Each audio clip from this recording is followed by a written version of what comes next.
Ada saya Muhammad Irwan Sahrudin Nasution dengan NIM 3202121003. Nah, di sini saya akan menjelaskan mengenai proyek yang mata kuliahnya yaitu Bahasa Inggris Sejarah. Nah, di sini saya akan menjelaskan mengenai sejarah, mengenai belajar sejarah di abad 21. Saya akan menjelaskan menggunakan bahasa Inggris. The learning process has become a significant notation for early school and schools that continues until today. Education institute have existed since Greek philosophy started wondering about the world and human being extensive. So far from the more open-ended learning experience, there is not actual asset. Yet the results are varied for every student as scientists Jacques Lemur that is different based on experience. In the second half of the 20th century, history education sensibly extended is Sophie in many countries. From narrow control space into a broader field. Eventually, history learning existed to deliver a new text fostering scientism that in multicultural spirit. Many officials and countries have posted introduced educational program which however in history testing forcing intellectual understand soon vague and ambiguous than history.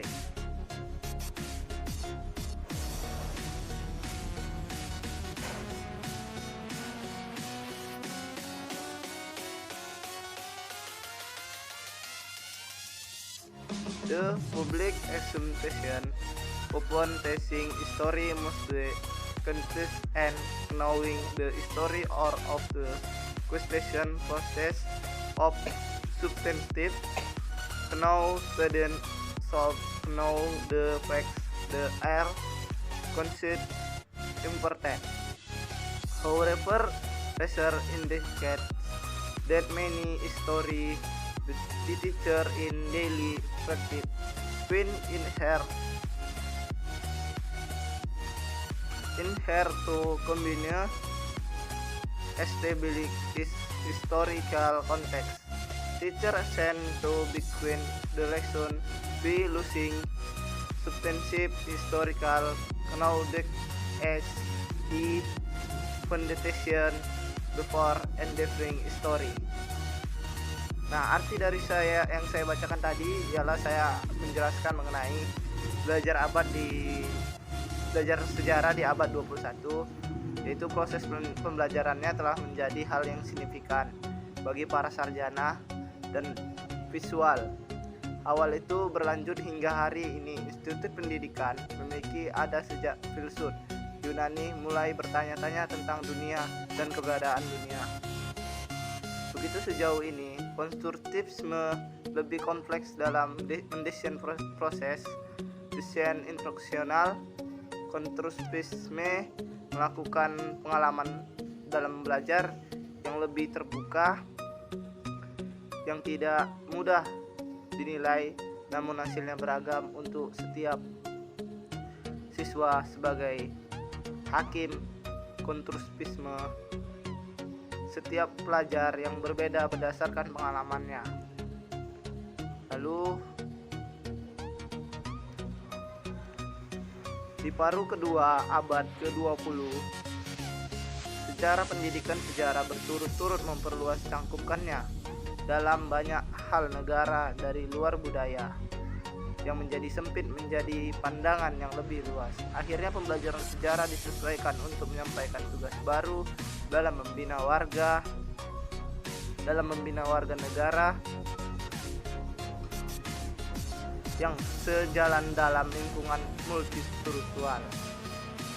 Banyak pejabat dan negara telah mengusulkan pendidikan antar budaya atau program yang mencoba melibatkan minoritas dan identitas tradisional dalam komunitas bangsa. Namun dalam pengajaran sejarah, pelestarian pemahaman antar budaya terdengar samar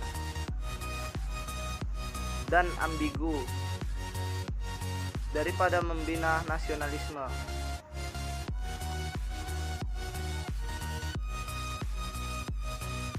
Selanjutnya, arti dari yang saya bacakan terakhir tadi, asumsi publik atas pengajaran sejarah bagian besar berkenan dengan mengetahui sejarah atau proses perolehan pengetahuan substantif.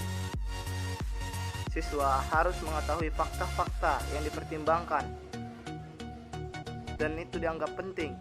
Namun penelitian menunjukkan bahwa banyak guru sejarah dalam praktik sehari-hari merasa sulit untuk melakukannya dan menggabungkannya mengetahui dan melakukan sejarah. Selain itu, sementara membangun konteks sejarah, guru cenderung mulailah pelajaran dengan berfokus pada substansif pengetahuan sejarah sebagai landasan sebelumnya menangani sejarah. Terima kasih.